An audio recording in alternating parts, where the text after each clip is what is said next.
So recently my nephew got into golf, which is 2 thumbs up awesome. And it made me start thinking about the things that I wish I knew as a beginner that would have saved me a lot of frustration, swear words, and a lot of time. And so that's what this video is about. Now what's really interesting is now as more of an advanced golfer, so my next milestone, I'm at scratch now, I'm trying to get to a +3. The same things apply. So if you're an intermediate golfer, you're someone trying to go from double digits to single digits or single digits down to scratch, maybe this video will be not useful for you at all. Or maybe it'll change your life. And if it does, I accept payment in checks, gold bars, and Pro V1s. Hey, I'm Manu. Welcome, great to have you here. So let's get going with number 1, which is, it's not gonna be fun, I'm sorry, but this is hands down the most important thing. Hands down, haha. It's funny because the first thing that's most important is the grip. Now, nobody wants to talk about the grip. We all go to lessons and the coach is like, what's your grip like? And I'm like, bro, I came here to swing the club fast. I don't care about the grip. This is wimpy, it's not fun. Unfortunately, that's not true. It's literally like the reason that you can swing the club fast. And if you look at all of the pros, you look at, basically everybody, anyone who's good cares a lot about the grip. And there's a couple of reasons for that. And let me also extend that a little bit. So the grip to me is, obviously how you grip the club. So you can have your, overlap grip, reverse overlap, you can have your interlock grip. There are very few good golfers. I've not seen any. There's 0 on the PGA Tour who have the baseball grip. So if you're doing a baseball grip, at some point you're gonna have to move. But the key point really is how the fingers grip the club. And for me, there's a second part to that, which is the location of your arms as you grip that club. Ben Hogan, who's one of the best golfers of all time, he wrote a book a long time ago where he talks about this. And in that, he talks about having the elbows kind of point outwards. Now, if you're getting coaching right now, you're probably gonna have a coach who's gonna help you with that. You don't have to be like super tight, don't go crazy. But you wanna have them at least somewhat outwards. You don't wanna be too closed. The other part is, and more importantly, the way that you grip the club is more in the fingers. And there's a lot of content out there, you don't need me to explain it all to you. But just one thing to really watch out for is don't end up gripping the club in the palm. This makes life difficult. There's ways you can swing with the club in the palm. For me, I tried it for a while actually. I had a coach who suggested I do this, and it was really hard on my wrist. I felt like I was gonna hurt this pretty badly, so I wanna stay away from the injury. And you have to have a different kind of swing to make this work. So fingers, the answer, you wanna be gripping in the fingers as much as possible. One thing you can use, and I've got one of these, I actually keep one of these in my bag, so it's that important that I keep one of these in my bag all the time. So this is a grip trainer. I have a link down below if you wanna check it out. It's like 15 bucks, it's nothing too fancy. And all you do is you clip it onto your club to wherever the spot might be, and you can turn it a little bit to make it fit right. And this helps you figure out where your thumbs should go and how you should be gripping the thing. So it's very useful. It's a good place to kind of like remind yourself, okay, this is how I want to be gripping the club. It prevents your grip from kind of drifting one way or the other. And how important is this? Well, if you look at the pros, I was watching a video with Scotty Scheffler the other day, and Scotty Scheffler actually you can buy grips that have that grip trainer kind of built in. I get made fun of a lot for this, but I use it all the time. So I use this club as just a little reminder a lot of times just to get my hands in the right position. So he goes back to that consistently. And a quick bonus tip for how to really build a good grip quickly is to get a club and put it next to your couch. And so when you're watching TV, whatever it is, just sit there and groove that grip then. The more you do that, the easier it will be to do it on the course. And so instead of waiting from Sunday to Friday or whenever you're playing next to be able to try this out again, you can actually do it at home. And so you'll make strides way faster. Personally, I do this a lot. I have a club in my living room, I have one in my office, and whenever I can, I grab it. And this really it helps me work on my grip, which is super, I can't say enough supers, super important. And the other great thing about it is it really helps me with number 2, wrist strength. Now, when we're all learning, and I did this 100% just like everybody else does, is we think the key is to swing the club fast. And it is, yes, absolutely. The sooner you can learn to swing the club fast, the easier your life will be in the future, because it's really hard to learn how to swing fast once you've done the other stuff. At least that's what all the research says. I don't know if it's true or not. I learned to swing fast, and so I'm gonna go with that one. But the problem with swinging fast is you really just think about holding the club and not so much controlling the club face. But the reality is when it comes to getting better at golf, the outcome is really moving the ball in the direction you want it to go, and that comes down to controlling the club face. And the way to do that is actually through wrist strength. Now, all the other stuff matters too. You're gonna generate a lot of the power with your core and with the ground, especially today. The new way to play golf is usually like using the ground to like jump up and bounce up and hit the ball so hard. But in all of that, what you can't forget is that the club face really matters. And so if the club face is a little bit open when you're hitting the ball, ball's gonna go to the right. If the club face is a little bit closed when you're hitting the ball, It's probably going to go to the left, depending on how the other trajectory of your swing is and so on. It could go to the right as well. But you're going to end up putting a bunch of spin on the ball and probably not going the direction you want to go. So as much as you're focusing on swinging the club fast, which is great, I think it's also important to build up some wrist strength so you can control the club face as you hit the ball.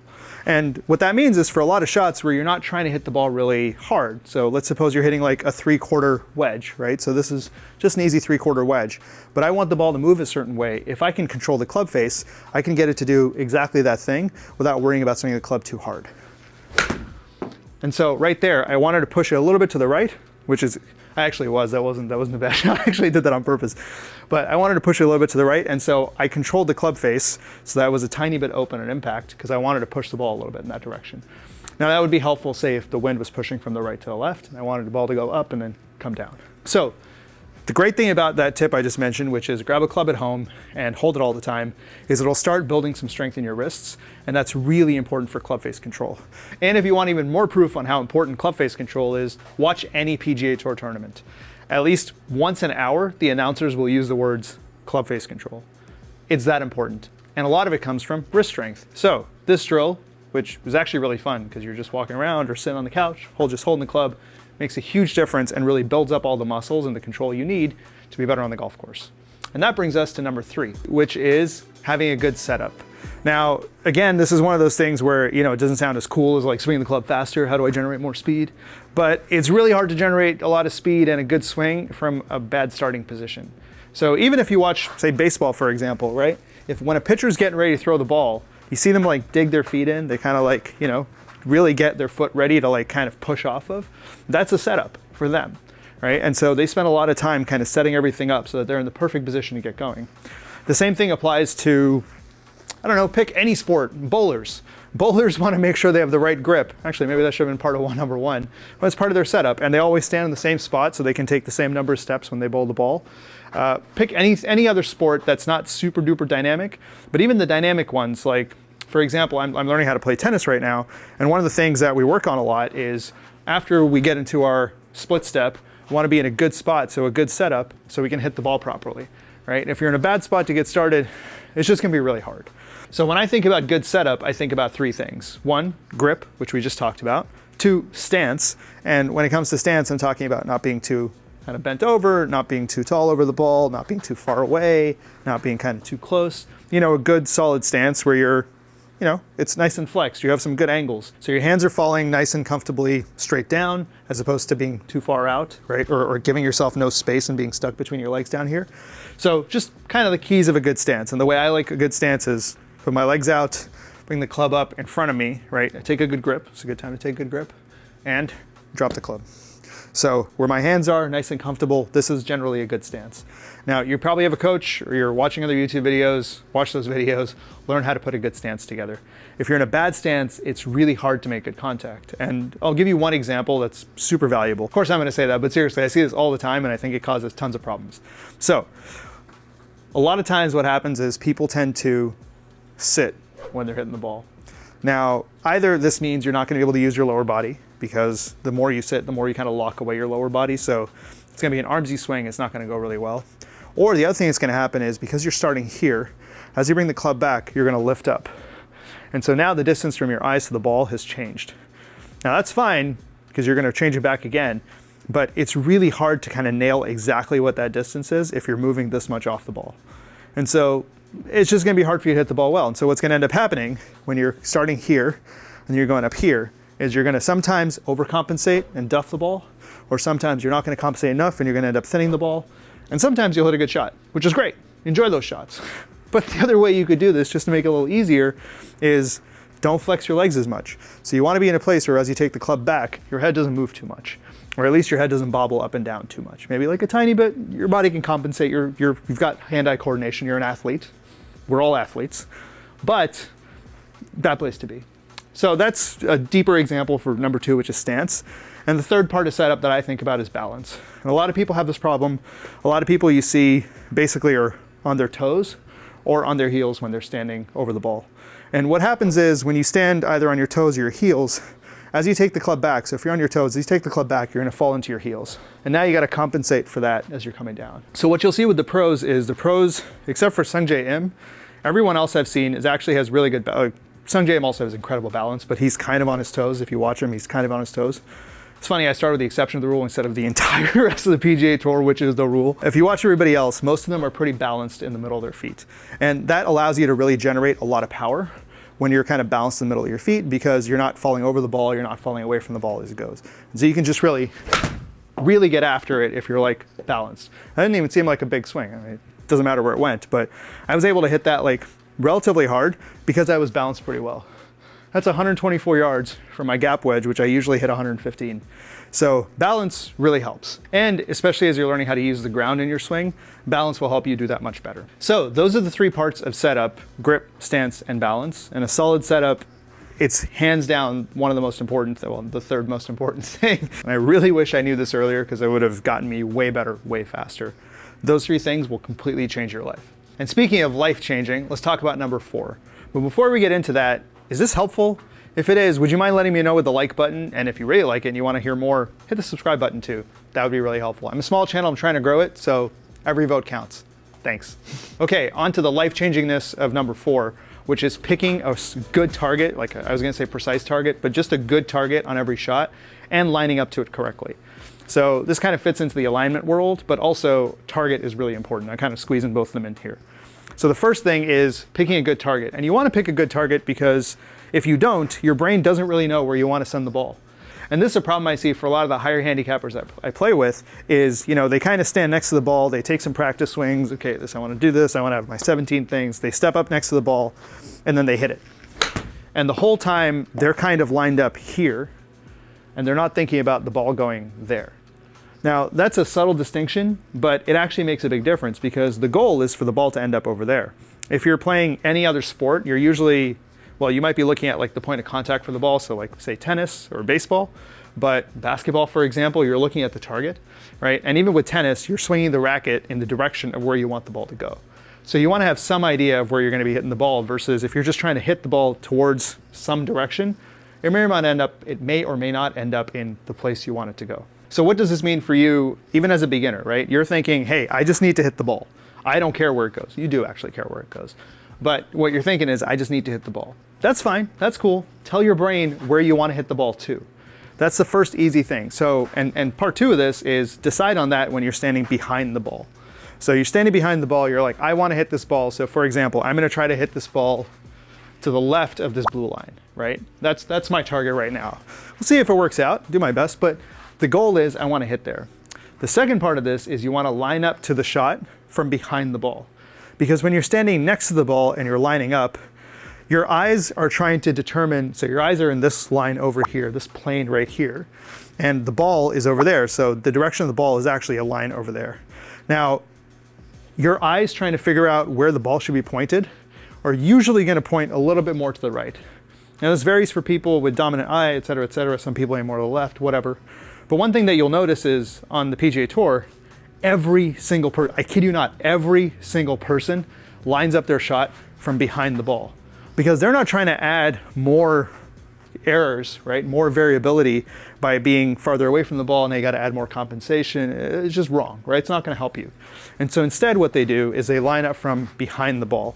And so they go, so for me, I'm aiming down the line. I just pointed where I'm going to, and I'm going to pick an intermediate target, which is say here. So it's much easier for my eyes to figure out, okay, what's this straight line look like? How do I set that up? Than it is to try to get my eyes to figure out the line from there all the way to there and then make all of this work, right? Create the compensations for my eyes. So there's a lot of words, but hopefully you understand that you want to be lining up from behind the ball. And the simple way to do it, the simplest way to do it is you pick your target line, wherever it is, you pick your intermediate target. Now, it can be anywhere from 2 feet to 6 feet, 10 feet in front of the ball. I wouldn't go too far because it's hard to keep track of that. So I prefer just kind of some spot around here. And maybe you can find like a divot or some different colored blade of grass or something to keep an eye on. And so, for example, if you watch any of the good players play, what they'll do is they'll line this up, they'll look at the intermediate target, and then they won't look back at their big target until after they've set up. And so they'll look down here. So for example, going that direction, right? I'm gonna look at this while I set my club up. And then either I'll set my feet up to this, or some people like to set their club up to this and they set their feet up looking at the target up front. you can experiment with that. This is getting very nuanced. Don't worry too much about it. But the main thing is I set this club up based on what's happening right there. So now I'm going to try to hit this ball just a little bit left of that blue line, right? So I know this is lined up correctly. I'm just telling my brain here where I want the ball to go. So I'm aiming up there. Let's see how it goes.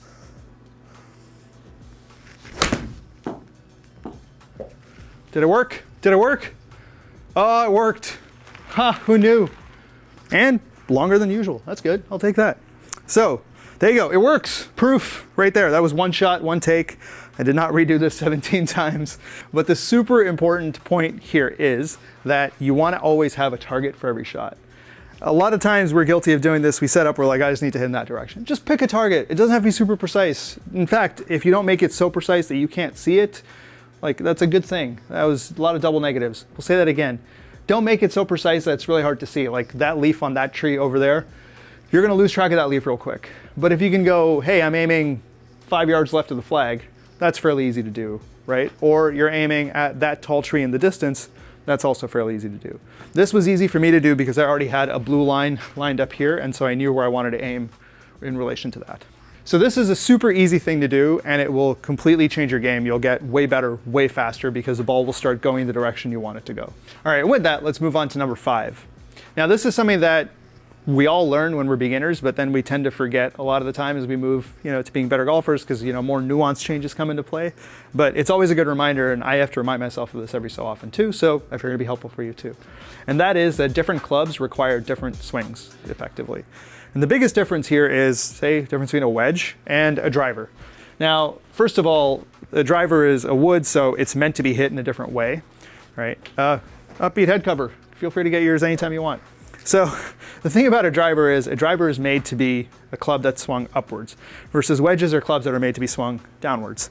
And so that's a really simple one. The other thing, see if you can tell the difference between these two.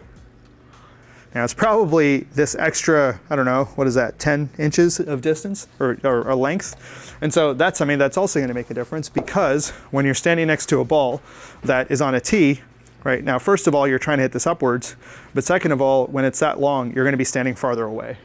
And so because you're standing farther away, you're not gonna be able to swing the club as upright as a wedge. And so it's gonna be a little bit flatter, right? It's gonna be a little bit more out here. So that's just a nuance of golf, right? Like the clubs that you want to go farther have to usually be a little longer so you can generate more club head speed, absolutely.